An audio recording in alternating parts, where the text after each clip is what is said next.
بسم الله الرحمن الرحيم. الحمد لله الذي خلق الموت والحياة ليبلوكم أيكم أحسن عملا إلى آخر الآية. وقال أيضا: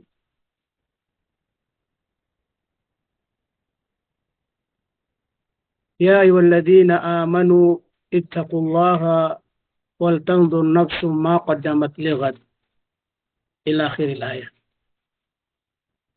Alhamdulillah, unang-una ho mga naming kapatid sa pananampalatayang Islam, lubos tayong nagpapasalamat sa ating dakilang lumikha ang Allah subhanahu wa ta'ala sa mga pagkakataon na kanyang pong ipinagkakalupo sa atin.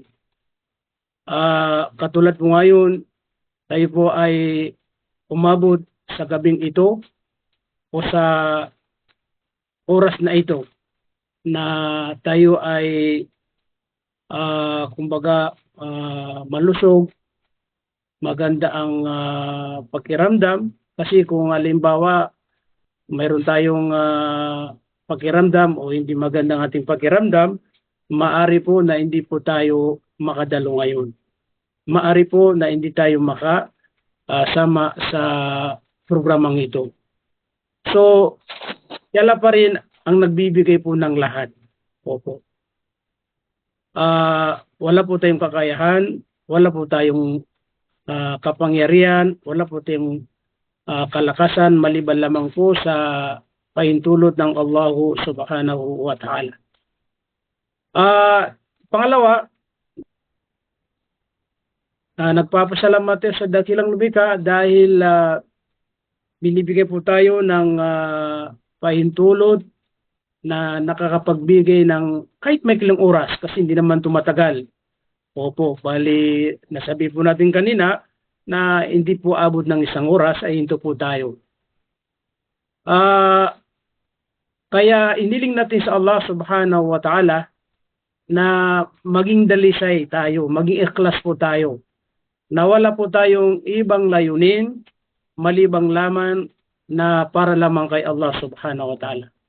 Ating pong ginagawa ito ay para makamit po natin ang kaluhuran ng Allah subhanahu wa ta'ala. Opo. Dahil napakalinaw po na tayo nilikha ng Allah subhanahu wa ta'ala dito sa ibabaw ng lupa, na kung saan para lamang sambahin po siya.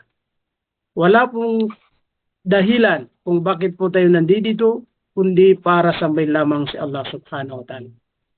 Kaya malinaw po sa isang talata na sinabi ng Allah subhanahu wa ta'ala, Bismillahirrahmanirrahim, wa ma khalaqtul jinna wal insa illa liya'budun. Hindi ko, sabi ni Allah subhanahu wa ta'ala, nilikha ang tao at ang engkanto maliban lamang na ako'y sambahin lamang nila. So ibig sabihin, ang layunin ng mga tao kung bakit sila nilikha ng Allah at ang mga engkanto, sabi nga mga jin, opo, ay para lamang paglingkuran ng Allah subhanahu wa ta'ala. Opo. So, kaya tayo po nagpapasalamat dahil napapabilang po tayo sa mga taong nagagampanan po nila ang kanilang layunin kung bakit sila nilikha ng Allah, na kung saan para lamang sumamba sa Kanya. Kaya sabihin po natin na ang programang ito na kung saan paghahanap ng kaalaman ay kasama po ito sa pagsamba. Kasi ang ating pong kumbaga pinag-usapan ay paano po tayo maging tunay na alipin ng Allah. Paano po tayo magkaroon ng tunay na pananampalataya. Paano po tayo magkaroon ng tunay na pangamba o takot sa Allah subhanahu wa ta'ala. So, ibig sabihin ito po ay isa sa pagsamba sa Allah subhanahu wa ta'ala. Kung titingnan po natin ang ilan po o ibang mga tao sa kasalukuyan, sabihin po natin na may ginagawa po sila, pero hindi naman para kay Allah subhanahu wa ta'ala. Maari na gumagawa po sila ng gawain hindi po kalugod-lugod sa Allah subhanahu wa ta'ala. Kaya tayo po ay nagpapasalamat sa Allah subhanahu wa ta'ala. So sa ngayon po, bali ang ating pong paksa, maari na ito'y ating napag-usapan sa mga nakaraan. Pero wala namang masama na ating pong kumbaga binabalikan at inuulit po. Kasi minsan na mayroon tayong mga panahon na sabihin po natin na sa sobrang abala, sa sobrang busy sa mga trabaho po natin dito, lalong-lalo na tayo ay nasa abroad. Minsan nakakaligtan po natin ang ating pong mga dating mga natutunan. Opo. Minsan nakakalimutan po natin yung ating kumbaga tungkulin isang mananampalataya sa Allah subhanahu wa ta'ala. Opo. Kaya ngayon, dadako po tayo sa ating pinakapaksa na kung saan para bang katanungan, kung inyo pong nabasa o nakita ang ating pong paksa ay katulad ng pagtatanong na ano po ba ang ating kumbaga handa para po sa kamatayan. Ang tinutukoy ay yung kamatayan po na darating po sa atin. Mga kapatid namin sa pananampalatayang Islam, bago natin po talakayin yung mga ano ba ang ihanda po natin sa ating kumbaga hinihintay na kung saan ang kamatayan. Kasi may mga binanggit po na ito yung dapat natin ihanda sa tinutukoy po natin na kung saan ang kamatayan. Ang kamatayan po mga kapatid namin sa pananampalatayang Islam ay isang dakilang sabihin po natin na dumadating sa isang tao, sa isang alipin ng Allah subhanahu wa ta'ala. Nasabihin po natin na isa sa kinatatakutan ng matindi ang kamatayan. Subhanallah. Nasamantala ang kamatayan ay napakalinaw na maraming bisis na binanggit sa banal na Quran na ito ay tiyak na darating po sa atin. Kaya nararapat na hindi po ito dapat katakutan. Dahil wala ni siya sa atin na hindi makakaranas ng kamatayan. Opo. Kaso lang, siyempre, dahil tao po tayo, bawat isa sa atin ay mayroon pong mga sariling kumbaga pangarap sa buhay. Masasabi po natin na ikaw man ay dalaga o binatilyo o may asawa o may pamilya o kahit na tumanda po tayo, ay patuloy pa rin na mayroon pa rin tayong mga pangarap sa buhay na gusto nating maganap. Opo. Pero alam niyo po, kaya kinatatakutan ng kamatayan dahil oras na dumating ang kamatayan, wala na. Tapos na ang sinasabi na inihintay na pangarap. Anong magagawa ng isang namatay, di ba po? Pag namatay, ililibing po yan. Kaya wala na. Tapos na. Kaya sabi nga po nila, abang may buhay, may pag-asa pa rin kasi siyempre may buhay. Maari na maganap.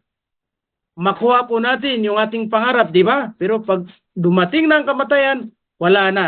Kaya sabi nga, tapos na ang lahat. Opo. Kaya mga kapatid namin sa pananampalatayang Islam, iti masasabi po natin na obligado, wajib, sabi nga po ng mga eskolar, na kung saan ang paghahanda sa kamatayan ay obligado, na dapat paghandaan. Obligado sa bawat mananampalataya sa Allah subhanahu wa ta'ala na kanilang paghahandaan ang kamatayan na tiyak na darating po sa kanila. Kaso lang, wala ni isa sa atin na nakakaalam kung kailan po darating ang kamatayan po sa atin. Opo. Kumbaga sa panahon, hindi natin alam kung anong taon tayo babawyan ng buhay. 2025 ba? Kasi ngayon 2024? O 2026 ba? O 2027 ba? O 2030 ba? Hindi natin alam kung kailan po yan. Hindi natin alam kung anong buwan darating ang kamatayan po sa atin. Wala ni nakakaalam sa atin. Ito bang buwan ng June? July, hanggang sa December, wala ni nakakaalam po sa atin. At ganun din, wala ni isa sa atin na nakakaalam kung anong araw darating ang kamatayan po sa atin. Huwebes, diba, Biyernes, yung mga araw na, kumbaga araw-araw na dumadaan po sa atin, wala ni isa sa atin na nakakaalam. Kaya nararapat po na kung saan paghahandaan po ang kamatayan, mga kapatid namin sa pananampalatayang Islam. Kaya sabi nga pa ng mga eskolar, ang kamatayan ay hindi natin alam kung saan lugar tayo babawian ng kamatayan, babawian ng buhay. Taga Pilipinas po tayo lahat. Hindi natin alam kung saan po tayo babawian ng buhay. Dito kaya sa Saudi Arabia? O di kaya pag-uwi natin sa Pilipinas? O di kaya yung iba minsan nakakapunta ng ibang mga country? Lilipat sa ibang country, pupunta sa Dubai, pupunta sa Hong Kong, kung saan po mga country. Wala ni isa sa atin na nakakaalam kung saan po siya mamamatay. Taga Pilipinas pero namatay, saan? Sa Hong Kong namatay, sa Qatar namatay, sa Dubai namatay, dito sa Saudi Arabia. Di ba? Wala ni isa sa atin na nakakaalam kung saan lugar po siya mamamatay. At ganun din sabi po ng mga scholar, hindi natin alam kung paano tayo mamamatay, paano tayo babawi ng buhay. May mga namatay sa pamamagitan ng aksidente, nakasakay sa sasakyan, nakasakay sa bus, minsan nakasakay sa eroplano. Subhanallah. Minsan siyang nabanggahan. Di ba? O di kaya namatay sa pamamagitan ng stroke. O di kaya namatay sa pamamagitan ng binaril. O sinaksak. Iba't ibang uri na paraan na kung saan namamatay ang tao. Di ba? Ako, kayo, sila, wala ni nakakaalam sa isa sa atin kung ano ang paraan na siya ibabawin ng buhay. Kaya lagi natin po yan iniling sa Allah subhanahu wa ta'ala na tayo ibawin ng buhay na kung saan yung magandang pakinggan. Husnul khatima, yung magandang pagkamatay po. Kasi siyempre pag namatay isang tao na halimbawa yung nasagasaan o ano yung binaril, di ba? Hindi magandang pakinggan. Opo. Kaya maganda pa rin pag yung namatay na halimbawa hindi nasaktan, basta lang nawalan ng buhay. So ibig sabihin itong tatlong po mga kapatid namin sa pananampalatayang Islam ay wala ni isa sa atin na nakakalam rito. Kailan mata, kailan darating ang kamatayan. Pangalawa, saan lugar? Saan lugar? Aina, saan lugar tayo mamamatay? Wala ni nakakalam. Kaifa, paano tayo babawi ng buhay? Wala nakakaalam din. Hindi natin tiyak kung mababanggit ba natin yung La ilaha illallah sa oras na tayo babawi ng buhay? Mayroon bang nakakaalam na ako sa oras na ako'y babawi ng buhay? Ay, mababanggit ko yung La ilaha illallah? Masusunod ko yung sinabi ng mahal nating propeta Muhammad sallallahu alaihi wasallam na kapag mayroong mamamatay sa inyo, ay ituro sa kanya na mabanggit niya yung La ilaha illallah. Laqinu mautikum La ilaha illallah. Ito ay isa sa turo ng propeta Muhammad sallallahu alaihi wasallam na ituro ninyo sa isang mamamatay, babawin ng buhay na nakikita nyo. Nagiging inalok, kumbaga, na mabanggit niya yung La ilaha illallah.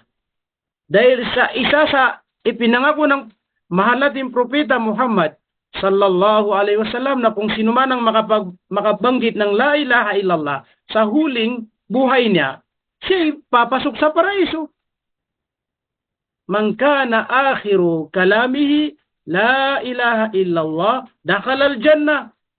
Kung sino man ang huling mabanggit niya sa kanyang buhay, sa oras na siya babawin ng buhay, ay ang La ilaha illallah, na magsaksi siya na walang ibang tunay na Diyos na dapat paglingkuran at sambahin, malibang kay Allah subhanahu wa ta'ala, siya'y papasok po sa paraiso ng Allah subhanahu wa ta'ala.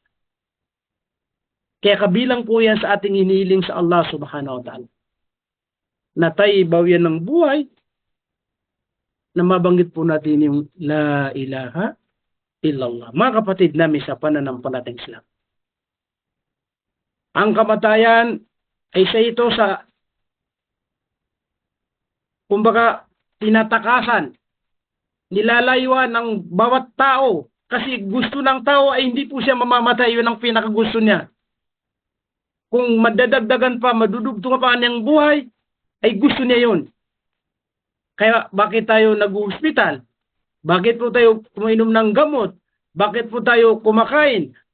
Di ba lahat ginagawa po natin para patuloy ang ating buhay? Opo. Pero mga kapatid namin sa pananampalatayang Islam, katulad ng nabanggit po natin, na kapag oras po natin ay wala po tayong magagawa. Oras na. Kaya sabi nga, kahit na magtago po tayo, dahil siyempre lalayuan natin ang kamatayan o tatakasan natin, hindi pa rin tayo makakatakas. Ano po ang sabi sa banal na Quran? Bismillahirrahmanirrahim. Qul innal mauta alladhi tafirruna min fa innahu mulaqikum. Ito ang sinabi ng Allah subhanahu wa ta'ala. Sabihin mo, O Muhammad, katotohanan ang kamatayan na inyong tinatakasan. Kasi gumagawa kayo ng paraan para matakasin yung kamatayan. Hindi niya yan kailanman matatakasan. Fa innahu mulaqikum. At katotohanan itong kamatayan ay inyong, kumbaga, mulaqikum. Pag sinabi mulaqikum, ay nakakasalubong nyo. Kumbaga, tumatakbo ka ngayon, may tinatakasan ka, hindi mo alam, yung tinatakasan mo, inaharang ang kanya. Nasasalubong mo siya. Kumbaga, ibig sabihin, kahit saan ka pumunta, nandun na si kamatayan, naghintay. Kaya kapag oras natin yan. Kaya po tayo gumagamit ng mga tinatag na paraan na para patuloy ang buhay kasi para walang pagsisisi. Pero ang katunayan po, kahit ano pong gawin natin, hindi natin po madudugtungan ang ating kamatayan. Likulli ummatin ajal, fa idza jaa ajalum la yastakhiruna sa'ata wa la yastaqdimun. Bawat isa sa atin ay mayroon ding ipinagkaloob ng Allah subhanahu wa ta'ala na angganan na buhay po niya. Kaya kapag oras na dumating ang oras niya, yung angganan po kumbaga sa pinirmahan, yung pinirmahan niya kung kailan, kung saan lugar, di ba, anong paraan, yun pa rin ang matutupad. Kaya hindi po kailanman maaring pagtaguan, ulayuan, o takasan po ang kamatayan. Sa isang talata, ang sabi ng Allah subhanahu wa ta'ala, Bismillahirrahmanirrahim, Aynama takunu yudrikumul maut walau kuntum fi burujim musayyada. Ang sabi po ng Allah subhanahu wa ta'ala, Aynama takunu, kahit saan kayo naruroon. Allah Akbar. Kahit saan kayo naruroon, kahit saan kayo pumunta. Nasa ano kayo, sa lugar na kung saan. Yudrikumul maut. Tiyak na darating sa inyo ang kamatayan. Walau kuntum fi burujin musayyada, na kahit na doon pa kayo mismo magtago sa isang ginawang kuta na kung saan kutang, kumbaga sabihin po natin na kuta na matatag na kuta, gawa sa bakal o ano po yung kumbaga kuta na yun. Lahat naman din nakakapanood sa minsan mga movie po, di ba? May mga minsan ginagawa na mga kuta ng kalaban. Kumbaga, sundalo, di kaya yung kalaban nila, may mga ginagawang mga kuta na matindi. Kumbaga, gawa sa bakal, mataas pa, sulit na sulit. Ito yung sinabi ng Allah, walau kuntum fi burujin musayyada, kahit anong klaseng matibay na kuta po yan, kahit na gawa sa bakal yan, tiyak na darating pa rin ang kamatayan sa atin po mga kapatid namin sa pananampalataya. Kaya ang nararapat po ay dapat pagandaan po ang kamatayan. Kahit na ngayon, bukas, makalawa, at least nakahanda po tayo. Kaya ito yung ating paksa. Na ano ba ang ating handa para sa kamatayan na darating po sa atin, mga kapatid namin sa pananampalatayang Islam.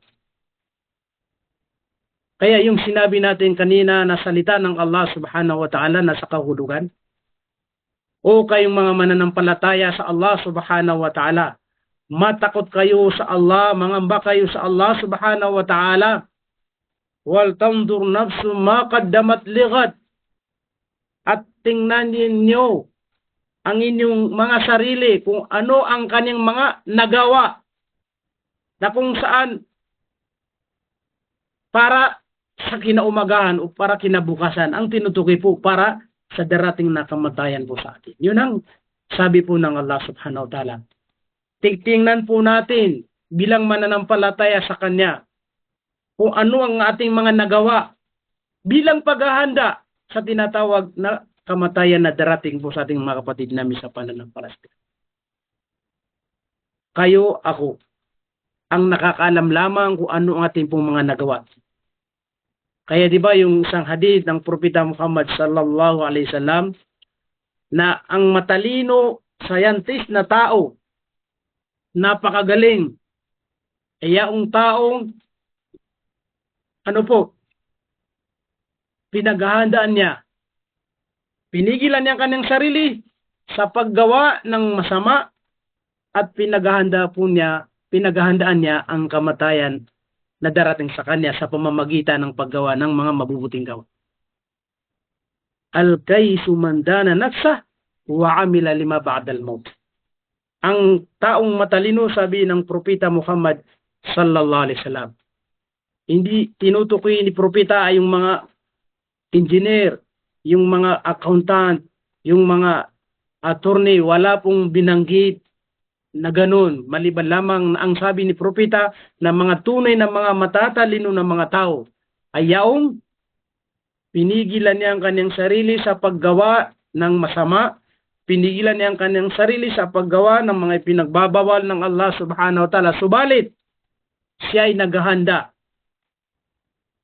sa pamamagitan ng paggawa ng mga mabubuting gawa para doon sa kamatayan na darating po sa kanya. Sabi ko po, ako, kayo, alam po natin kung mayroon po ba tayong nakahanda na mga gawain na kung saan para lamang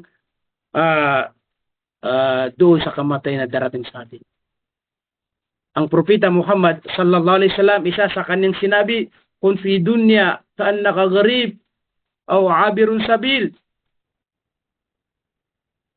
Ibilang mo ang iyong sarili, yung buhay mo rito sa mundo, na para ka bang, kumbaga, tinatawag na yung estranghero. Di ba, pag tayo estranghero doon sa isang lugar, siyempre lahat ng ating naipon, hindi natin doon lahat, kumbaga, ibabagsak, hindi natin doon lahat, kumbaga, ipunin. Kasi estranghero po tayo, kumbaga, tulad natin, lahat tayo estranghero dito sa Saudi Arabia, mayroon tayong tunay na, kumbaga, lugar sa Pilipinas. So, nag-ipon tayo rito para doon sa Pilipinas, para doon sa ating mga pamilya. Kasi hindi naman tayo, kumbaga, mananatili rito. So, ibig sabihin, maiintindihan po, malaman ng tao, paniwala niya na siya ay estranghero dito sa mundo at may panahon at araw na alis niya siya sa mundo. Kaya kailangan pa rin niya yung maghahanda po siya. Yun ang tinutukoy po, mga kapatid namin sa pananampalatayang Islam. Para makapagsiyanda. O abiru sabil, o di kaya sabi ni Propeta Muhammad sallallahu alaihi wasallam, ay isa kang manlalakbay. Kumbaga, dumaan lamang. Yung parang dumaan lamang sa isang lugar, na hindi lahat ang oras mo gagamitin doon sa lugar na kung saan hindi ka permanent doon dahil dumaan ka lamang. Ibig sabihin nitong mundo, hindi tayo mananatili ito kasi parang pinadaan po tayo rito. May araw, panahon, oras na tayo alis dito, ibig sabihin, iiwanan natin itong mundo. Kaya kailangan pa rin natin yung paghahanda. Paghahandaan ang kamatayan ng ibig sabihin. Sa isang hadith, ang sabi ni Propeta Muhammad sallallahu alaihi wasallam, wa'udda nafsak min ahlil kubur. Ibilang mo ang iyong sarili na kung saan kabilang sa mga tagalibingan. Ibig sabihin, dahil mamamatay tayo, tiyak na mamamatay tayo at ililibing po tayo. So ang mga ito ay puro po tumutukoy na magsihanda po tayo sa mga mabubuting gawa at higit sa lahat ay ating pong tamang pananampalataya sa Allah subhanahu wa ta'ala. Mga kapatid namin sa pananampalatayang Islam. Isa sa payo ni Propeta Muhammad sallallahu alaihi wasallam ay para po makapagsihanda po tayo, no, sa tinutukoy po nating nakamatay na darating sa atin. Ang sabi ni Propeta, iktanim khamsa qabla khamsin. Ibig sabihin, kumbaga, siguraduhin mo muna na makapagsagawa ka ng mga gawain, ng mga pagsamba kay Allah subhanahu wa ta'ala bilang paghahanda bago pa dumating ang 5 bagay. Ibig sabihin, may 5 bagay na tiyak na darating sa atin po yan. Pero bago yan, kailangan magsiunahan po tayo sa mga iba't ibang uri ng mga pagsamba bilang paghahanda sa kamatay na darating po sa atin. Anong sinabi ng Propeta Muhammad sallallahu alaihi wasallam? Wa hayataka qabla mautik. Ibig sabihin, habang may buhay po tayo, magsagawa tayo ng iba't ibang uri na pagsamba bago pa dumating ang kamatayan sa atin. Kasi kapag namatay tayo, tapos na, hindi tayo makapagsagawa. Hindi tayo makakapagdarasal, hindi tayo makapag-ayuno, hindi tayo makakapagsadaka, hindi po tayo makakapag-umrah, hindi tayo makapagsagawa ng hajj. Lahat ng uri ng mga mabuti, hindi tayo kasi patay na po tayo. Okay? Yan ang sinabi ng propeta bago dumating ang kamatayan. Washababa ka kabla haramik. Ibig sabihin, abang dalaga ka pa, binatiliw ka, batang-bata ka pa, hindi ka pa, kumbaga tumanda, bago tumanda, sabi ni propeta, magsihanda ka ng mga iba't ibang uri na mabuti. Katulad ngayon, hindi pa tayo masyadong matanda, paramin po natin ang mga mabubuting gawa. Bago pa dumating ang katandaan, na kapag naging matanda na tayo, parang suko na tayo, sasabihin mo din, hindi natin kaya, parang ganun. Di ba? Kaya, hindi ka pa matanda, malakas ka pa, gumawa ka ng mga iba't ibang uri na pagsamba para lamang kay Allah subhanahu wa ta'ala at para paghahanda sa tinatawag na kamatay. Wag hinaaka kabla fakri. Wag hinaaka habang mayroon kang naipon na kayamanan, gawa ka ng maraming gawain. Opo. Halimbawa, may kakayahan ka, magsadaka sa lahat ng mga uri na dapat bigyan ng sadaka. Halimbawa, magtatayo ng masjid, magtatayo ng madrasa, o gagawa ng basta yung tinatawag na mga mabubuting gawa na kung saan ikalulugod ng Allah subhanahu wa ta'ala ay tumulong ka dun sa pamamagitan ng kayamanan mo. Kasi habang mayroon ka, dahil sa oras na ikaw ay maging pulubi, mahirap. Kaya sabi ni propeta, bago pa maging pulubi ka o bago pa dumating ang kahirapan. Kasi kung hindi po ka nakakapagsadaka sa iyong kayamanan na ikaw ay mayaman, imposible na makakapagsadaka ka pag mahirap ka na. Kasi, alimbawa, nung ikaw ay mayaman, ay sabihin po natin na, okay, kuripot yung tao, paano kaya pag naging mahirap, pulubi, lalong, po, yun ang kaibahan. Kaya habang mayroon po tayong kakayahan sa pamamagitan ng kayamanan, sabot nating makakaya, magsadaka pa rin sa mga taong pong mga nangangailangan. Ilan ang mga halimbawa kilala po natin sa Pilipinas, napakarami. Opo. So, para po magkaroon tayo ng paghahanda sa tinatawag na kamatayan. Opo. Opo. Kasama rin yung tinatawag na wafaraga kabla suglig. Habang mayroon kang oras, habang mayroon kang panahon, habang may oras ka, may panahon ka, hindi ka masyadong busy, hindi ka masyadong abala sa mundong ito, gawin mo ang mga iba't ibang uri na pagsamba sa Allah subhanahu wa ta'ala. May oras ka para makinig sa mga lecture sa Islam. May oras ka sa pagdadarasal ng mga sunnah. May oras ka sa pagsasagawan ng umrah. May oras ka sa pagbabasa ng Quran. May oras ka sa, subhanallah, may mga panahon ka para gawin ang mga mabubuting gawa. Gawin mo yan bago ka maging abala, maging busy. Kasi oras na maging busy ka, sasabihin mo, Brad, talagang busy ako. Tulad ng mga estudyante natin, minsan, halimbawa sa Islamic Center, at sa face-to-face po, every Friday sa mga kalalakihan, minsan yung mga iba, isang buwan, nandyan na sa Islamic Center. Tapos yung susunod na pangalawang buwan, isang buwan, absent na siya. O di kaya 2 buwan. Tapos babalik siya sa pangatlong buwan. Sasabihin niya, Ustad, talagang busy ako kaya hindi ako nakakapunta sa Islamic Center. Ito yung sinasabi po natin. Kapag may panahon pa, may oras pa, may ano pa, gawin mo yung mga nararapat na ginagawa na kung saan ikalulugod ng Allahu subhanahu wa ta'ala. Kasi minsan, lumilipas ang panahon, wala kang nagawang marami ng mga mabubuti. Na samantala, binigyan ka ng Allah ng pagkakataon o panahon para gamitin to sa mga gawaing ikalulugod ng Allah subhanahu wa ta'ala. Kaya isa rin yan sa, kumbaga, nalulugi sa isang alipin ni Allah na binibigyan siya ng pagkakataon. Oras. Bakanting oras pero hindi niya pa rin nagagamit sa kagustuhan ng Allah. Hindi niya nagagamit sa pag-aaral, sa pagbabasa, sa pagdidikar, pag-aalala sa Allah subhanahu wa ta'ala. Kaya mga kapatid namin sa pananampalatayang Islam, habang may panahon, magpapatuloy pa rin tayo sa maraming klase ng mga mabubuting gawa. Okay, ang panglima, ang sabi ni Propeta Muhammad sallallahu alaihi wasallam, wasihataka qabla mardi o sukmi. Ibig sabihin, gawin mo ang mga mabubuting gawa, gawin mo yung mga pagsamba kay Allah subhanahu wa ta'ala habang sihatak. Ibig sabihin, malusog ka na. Wala kang karamdaman. Wala kang mga sakit. Bago pa dumating ang karamdaman sa atin. Na magsasabi po tayo, dahil mayroon akong karamdaman, hindi ko na kaya. Masakit. Diba? Parang ganun. Tingnan niyo po. Minsan, ito, lagi nating experience po. Bibisita tayo sa may karamdaman sa ospital. Ha? Tapos yung binisita natin, ay kilala po natin dati-rati walang pakialam yan sa pagdarasal, walang pakialam yan sa mga gawain pagsamba. Pero minsan sa kanya mismo maririnig, siya volunteer mismo.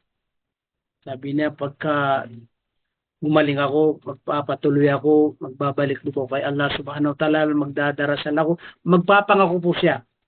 Pero ang totoo, nung siya ay walang karamdaman, walang sakit, wala kang masasabi sa kanya kasi hindi kanya pinapakinggan. Di ba? Saka na lang nakakaalala ang tao dahil mayroon siyang karamdaman. Pero nung siya malakas na, malusog na po siya, wala siyang karamdaman, hindi mo makitaan na magsisikap sa mga pagsamba sa Allah subhanahu wa ta'ala. Kaya mga kapatid namin sa pananampalatayang Islam, habang ang ating kalusugan ay okay na, wala po tayong karamdaman, paramin po natin ang mga iba't ibang uri na pagsamba sa Allah subhanahu wa ta'ala. Ito po yung sinabi ng mahal nating Propeta Muhammad sallallahu alaihi wasallam na 5 bagay na magsisikap po tayo ng maraming mga mabubuting gawa bago pa dumating ang 5. Ulitin po natin. Una, kailangan bago pa dumating yung karamdaman, bago pa dumating yung abala po tayo busy, bago pa dumating yung kahirapan, bago pa dumating yung katandaan, bago pa dumating ang kamatayan sa atin. Dapat mayroon tayong mga nagawang iba't ibang uri na pagsamba bilang bilang paghahanda sa tinatawag na kamatayan na darating po sa atin. Mga kapatid namin sa pananampalatayang Islam. Mayroong mga binanggit ni Propeta Muhammad sallallahu alaihi wasallam na tumutukoy po sa kung saan kailangan obligado na tayo maghahanda. Opo, maghahanda. Pero isa sa sinabi ng mga eskolar. Isa sa sinabi ng mga eskolar na dapat natin ihanda, kasi marami tayong nabanggit kanina. Opo. Isa sa sinabi ng mga eskolar po natin na paghahanda sa kamatayan ay tinatawag na at-tauba. Taubatan nasuha. Ito yung sinabi nila, al-isti'dadu lil maut.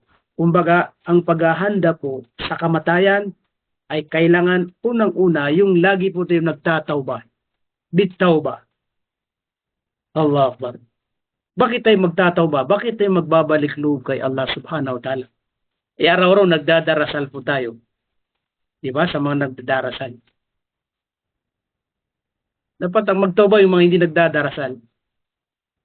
Tayo, nagdadarasal tayo, hindi tayo magtatawba. Hindi. Lahat po tayo dapat magtatawba, magbabalik loob kay Allah. Kahit na tayo ay lagi nagdadarasal dahil tao po tayo na lagi pong nagkakasala. Tingnan niyo po. Ang tagapaglikha, mismo ang inutusan po niya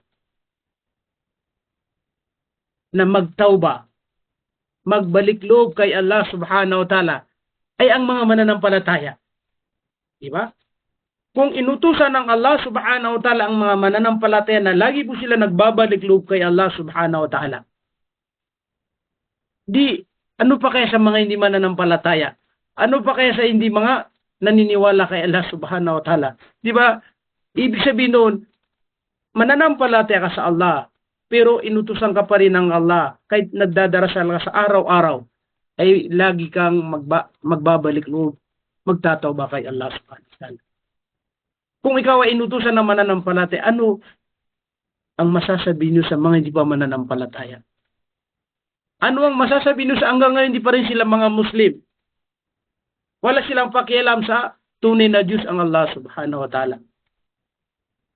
Mayroon tayong programa na electronic da'wa. Dami nating mga nakakausap na mga hindi Muslim.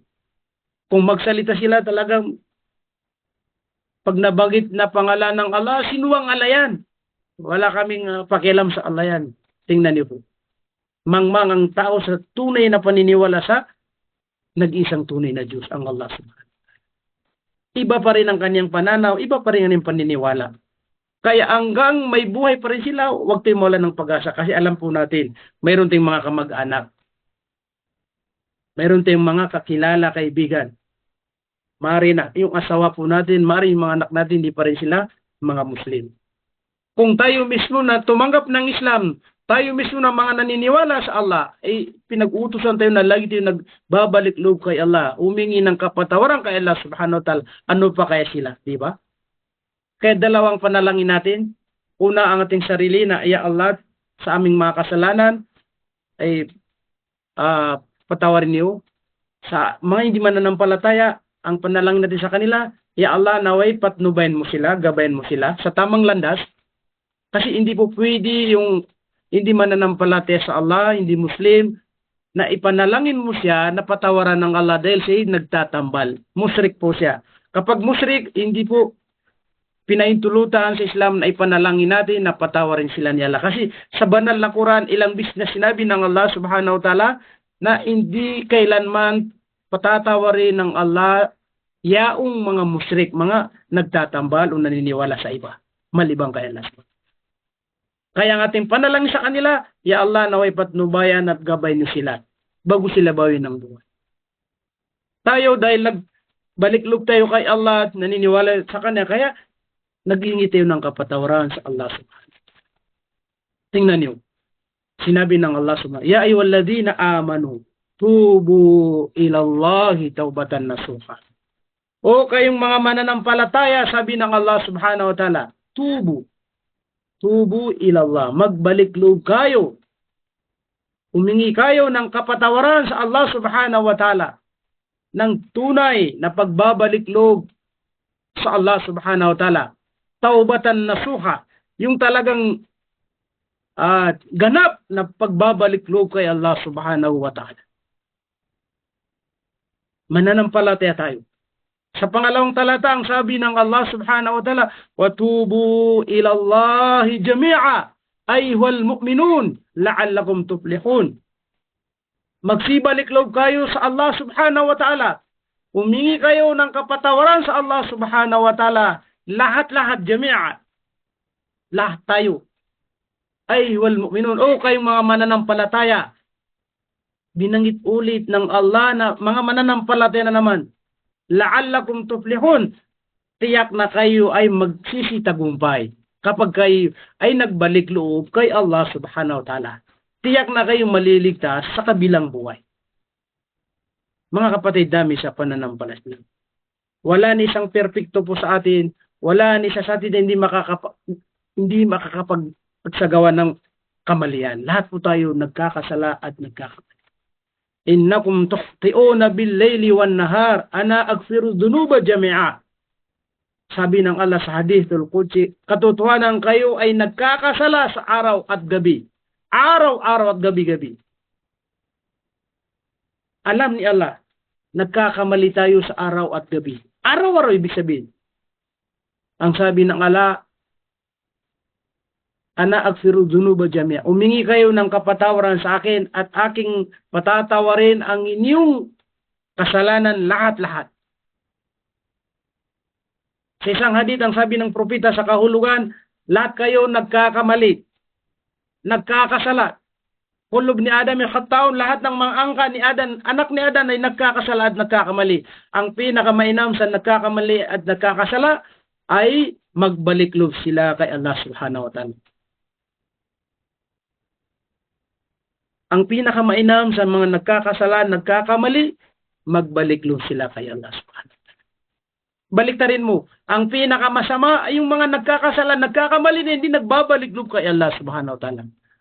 Kahit gaano po kasalanan yan, klaseng kasalanan yan, ito ay lahat patatawarin ni Allah subhanahu wa ta'ala. Sabi natin kanina, kung musyrik, nagtambal ka sa Allah subhanahu wa ta'ala, yun na yung malaking kasalanan, hindi patatawarin niya Allah. Pero kahit anong klase uri na kasalanan, kapag umingi tayo ng kapatawaran kay Allah subhanahu wa ta'ala, tiyak na patatawarin tayo ni Allah subhanahu wa ta'ala. Subhanallah. Kullu bni Adam. Lahat tayo nagkakasala. Sa isang hadithul qudsi na sinabi mismo ng Allah subhanahu wa ta'ala, Ya ibna Adam, innaka ma da'awtani wa rajawtani ghafartu laka ala ma kana minkal awwal. O ang kani Adan, abang ikaw ay mamakawa sa akin, umingi ng kapatawaran sa akin, sabi ng Allah subhanahu wa ta'ala, ikaw ay aking patatawarin at hindi maging hadlang ang mga nagawa mong kasalanan. Ibig sabihin, patatawarin kiyan ang Allah subhanahu wa ta'ala sa iyong mga nagawang kasalanan. Subhanallah. Ya ibn Adam, law balagat dunubuka anana sama sumastaghfartani ghafartu lak. O ang kani Adan, o anak ni Adan, kahit na ang inyong mga nagawang kasalanan ay umabot na sa alapaap, ibig sabihin matindi, daming kasalanan kasi umabot pa sa alapaap. Kapag umingi ka sa akin ng kapatawaran, nagbalik loob ka, patatawarin ko ang inyong mga nagawang kasalanan. Ya ibn Adam, subhanallah. O ang kani Adan, o anak ni Adan,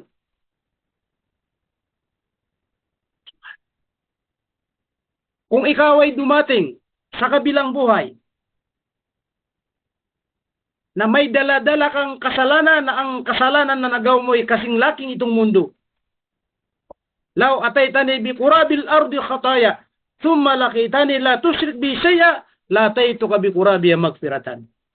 O ang ni Adan, sabi ng Allah subhanahu wa ta'ala, kung ikaw ay makarating sa akin sa kabilang buhay na may dala-dala kang kasalanan, ang kasalanan mo ay kasing laki itong mundo, pero ikaw ay umingi sa akin ng kapatawaran, sabi ng Allah subhanahu wa ta'ala, at aking ibibigay rin sa iyo yung kasing laking mundo na kapatawaran. Ibig sabihin, mabubura ang mga kasalanan po natin kapag tayo ay ganap na nagbalik loob kay Allah subhanahu wa ta'ala. Mga kapatid namin sa pananampalatayang Islam, dahil po oras na, sana po ay mayroon tayong pulot na aral sa aking ibinahagi sa inyo patungkol po sa kumbaga paghahanda sa kamatayan at marami pang hindi pa natin nabanggit. Isa lang ba ang nabanggit natin? Isa lang po, kumbaga pagtatawba, pagbabalik loob kay Allah subhanahu wa ta'ala. Inshallah po sa balik sa susunod atin pong ipagpapatuloy. Pero mayroon akong ikaklaro po rito dahil yung ating ini-post na schedule, mayroon tayong tinanggal na isang araw, yung Huwebes. Dahil yung Huwebes po, na para sa pag-aral natin tuwing ay dahil mayroon akong bagong programa dahil yung isang kapatid natin, si Sheikh Muslimin, nasa bakasyon, ngayon isang buwan na natitira, So mayroon tayong street da'wa. Ibig sabihin, akong nakakapalit niya kaya hindi po tayo makakapag-aral.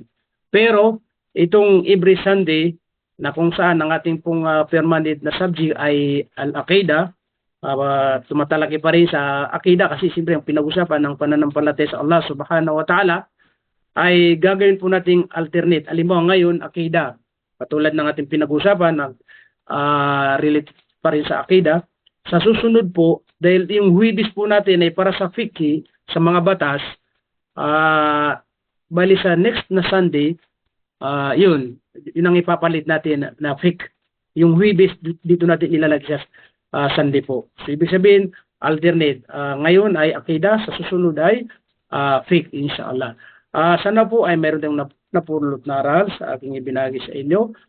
Kahit na sumubra po 2 minutes, kasi 45 minutes lang ang ating lecture, kukuha pa rin tayo, kahit isa lang, nakatanungan. Kung may pangalawa, pangatlo, wala pong problema. Ngayon, iwanan ko po sa inyo itong kahit ilang minuto na katanungan po. Katanungan mula sa ating pinag-usapan o katanungan kahit na hindi po related dito, at least po kung alam natin, sasagutin po natin, at kung hindi natin alam, ay magtatanong po tayo sa mas nakakalam po. Okay po, nasa inyo ngayon ang programa sa katanungan kung sino may lakas loob po na magtatanong. Bismillah. Ustad, ako po magtatanong. Sige po, welcome. Hindi ko po masyado naintindihan po, Ustad, kung ano po yung ibig sabihin ng musyrikun. Mashallah. Okay. Musyrikun, ito'y wikang Arabic. Opo, pag sinabi musyrik, ito ay singular. Pag musyrikun, plural po yan. Bali, ang literal meaning ng musyrik, ito'y tinatawag na nagtatambal. Pag sinabi musyrik, wikang Arabic, nagtatambal na kung saan may ibang pinaniniwalaan. Kumbaga, hindi naniniwala kay Allah. Halimbawa, kahit sinong pinaniniwalaan mo dyan, pag hindi si Allah, automatic ka, isa kang musyrik. Halimbawa, may mga sumasamba ng, halimbawa, Jesus ay tinuring ng Diyos. Sa parte ng India, may sinasamba sila na mga hayop. Iba't iba, may mga maraming klase na may sinasamba po sila. So lahat sila ay tinatawag ng mga musyrikun, mga nagtatambal po. Yun ang ibig sabihin ng musyrik. Sumasamba ng iba, hindi naniniwala kay Allah Subhanahu wa Ta'ala. Yan ang pinaka-literal na meaning o kahulugan po niya. Kayo po ba ay bagong yakap ng Islam? Opo, Ustad, ako po si Mariam, yung pumunta po dyan, kumuha ng certificate. Okay, syukran, jazakallahu khairan. Okay, malinaw na po. Isa pa po, Ustad. Halimbawa po, ako po syempre bagong yakap ng Islam. At ang pamilya ko ho mga Katoliko ho sila. Halimbawa po, lalo na po yung anak ko, pwede ko po siyang isabay sa pagpe-pray ko, sa pagdudua ko. Nagabayan siya ng Allah. Okay. Ilang taon po siya? 30 years old po. Ilang taon po? 14. Ay, malaki na. Babae o lalaki? Lalaki po, Ustad. Okay. Napakaganda rin kung halimbawa okay sa kanya. Kasi sa Islam po, hindi tayo mamimilita. Ito ay natin po. Siyempre, normal, nag-Muslim na tayo ngayon. Yung asawa po natin, hindi sila Muslim. Ang anak na hindi sila mga Muslim. Bilang nag-Muslim po tayo, ipapakita natin po sa kanila kung ano yung Islam. Kaya tayo pumasok sa Islam dahil pinaniniwala natin yung tama, ito yung ating tunay na kaligtasan. So ngayon, magpapakita tayo kung ano yung kagandahan ng Islam. Opo. Para kahit na hindi tayo magsalita, halimbawa, ano yung Islam, sa ating pong halimbawa, buhay at makita nila ay siyempre magiging ano yun, kumbaga mabisi yun sa kanila. Tulad ng mga ginagawa ng iba, halimbawa, dati daw siya ay palainom nung sinag-Muslim, yung sa kalalakihan, ngayon, nakita ng pamilya niya na talagang naging good boy na. So, ibig sabihin nun, may nabago. Pinakita niya ano yung turo ng Islam. Okay. So, ganun pa rin, magpapaliwanag pa rin tayo kung mayroon tayong kayang ipaliwanag sa kanila. Kaya di ba lagi natin po sinasabi, pag tayo bagong Muslim, mag-aral po tayo kasi ano po bang ipapaliwanag natin sa ating mga pamilya? Kung magtanong sila, ano bang isasagot natin sa kanila? So, dadaan pa rin tayo kahit na tayo tatay o nanay, kumbaga pwede magsalita ng masakit sa kanila pero hindi pa rin natin gagawin yun. Bilhikma pa rin. Ud'u ila sabili rabbika bilhikma. Magpaparating po tayo ng Islam, magbabahagi po tayo ng Islam sa kanila sa pamamagitan ng magandang pamamaraan. Okay, ngayon, kung alin mo, mga anak po natin, pwede natin sila kausapin ng maayos kasi mga anak natin sila. Di ba, anak? O, isasama kita sa ano, para kumbaga sasanin mo siya hanggang makuha mong loob niya. Pero maganda pa rin kung alimbawa ready siya, nakahanda po siya na susunod sa iyo, ibig sabihin yayakapin niya ang Islam, mas maganda pasahaday natin. Anak, kung ikaw ay willing at susunod ka sa akin, kumbaga sinusunod, ito hindi para sa akin, ito ay para sa tunay na Diyos ang Allah Subhanahu wa Ta'ala. Ito ay yung pamamaraan na pagtanggap sa Kanya. Gagawin mo yung katulad ng ginawa sa inyo nung ikaw ay tumanggap ng Islam. Pasahaden mo siya, sabihin mo yung Ashhadu an la ilaha illallah wa ashhadu anna Muhammadar Rasulullah. Tapos bibigyan mo ng kahulugan. Ito ang ibig pa kahulugan nito. Ako'y sumasaksi na walang ibang tunay na Diyos, ibang kay Allah. Ako'y sumasaksi na si Muhammad ay kanyang sugo. Pag ginawa niya po ito, ibig sabihin, naging isa siyang Muslim na katulad mo. So, okay na. Kahit na saan ka magdarasal, dalawa kayo dahil siyempre. Pero kapag hindi pa siya handa, pwede mo rin siyang sanayin. Kasi unang-una, hindi naman siya malaki. Pero sa mga asawa po natin, ganun din ang gagawin sa kanila. Magparating pa rin, magpaliwanag pa rin sa magandang pamamaraan. Hindi po automatic agad na nag-Muslim kang babae tapos sasabihin mo sa asawa mo, haram, hindi po pwede tayong magsama kasi ano ka. Pag bago tayo yakap ng Islam, kailangan pa rin, dadaan pa rin tayo sa kumbaga pagtitiis, pagtitipi, hanggang sa maunawaan po nila, maitindihan po nila, at hanggang sa matanggap nila ang Islam. Pinakamin na pa rin yun po. Pwede po yung sinabi niyo na isama dahil siyempre bata pa po siya. Okay. Pero mas maganda pa rin kung makapagsahada siya na okay sa kanya, hindi natin pipilitin po kasi hindi naman pwedeng mamilit po tayo. Hanggang doon po lamang. Sana'y malinaw po sa atin. Salamat po, Ustad. Okay po, dahil tapos ng ating oras, tingnan mo muna may nag-chat. Yung mga pamilya po na na-Christian, sabi po na hindi po pwede pagdasal, sapata rin sila sa kasalanan nila. Kung ganun, hindi po, teka muna, hindi po pala pwede na ipagdasal sila, sana bigyan sila ng mabuting kalusugan. Okay. Magkaiba po yung mabuting kalusugan at yung kapatawaran. Ito pong katanungan ni Sister, po, nakasabi niya, kung gano'n na hindi pala sila pwedeng ipagdarasal ng kapatawaran, hindi rin sila pwedeng ipagdasal ng bigyan na sila ng mabuting kalusugan. Magkaiba po yung panalangin na kung saan bigyan siya ng kalusugan at bigyan siya ng kapatawaran. Magkaiba po yun. Ang binanggit lang sa banal na Quran, huwag silang ipanalangin ng kapatawaran. Kasi paano mo sila ipapanalangin ng kapatawaran samantala hindi sila naniniwala kay Allah? Di ba? Kahit anong sabihin mo na panalangin na patawarin sila, ay sila mismo hindi sila naniniwala sa nagbibigay ng kapatawaran. Pero pagdating sa kalusugan, pagdating sa kanilang mga pangarap, wala pong problema. Pwede natin sila ipagdasal na bigyan sila ng magandang kalusugan. Mga anak natin, di ba? Siyempre, mga anak mo yan. Bakit asawa mo yan, di ba? Tatay mo yan, kapatid mo yan, kamag-anak mo yan. Mag-ano ka ba? Lagi, kumbaga, sabihin mo, magtitipid ka sa panalangin sa kanila sa bigyan sila ng magandang kalusugan. Okay pa rin, pwede pa rin ipanalangin sila. Isa lang, kapatawaran po lamang ay hindi po pwede, ha? Sana po ay malinaw kay Sister, sinong nagtanong? Si Sister Salamat po, Ustad. Sister Amina po. Okay, may habol na siya po ulit. Sige po, bagong yakap din ay si Jason. Okay po, yung ating pag-aaral, inshallah, sa mga baguhan, special sa kanila, sana po ay lagi rin nandyan dahil para po sa dito. Dahil siyempre, mga baguhan po tayo, kailangan pa rin natin. Pero hindi ito lang pag-aaral, isang uri na pag-aaral ito. Marami tayong mga scholar na mga nagpo-post sa social media, dyan sa Facebook o sa YouTube po.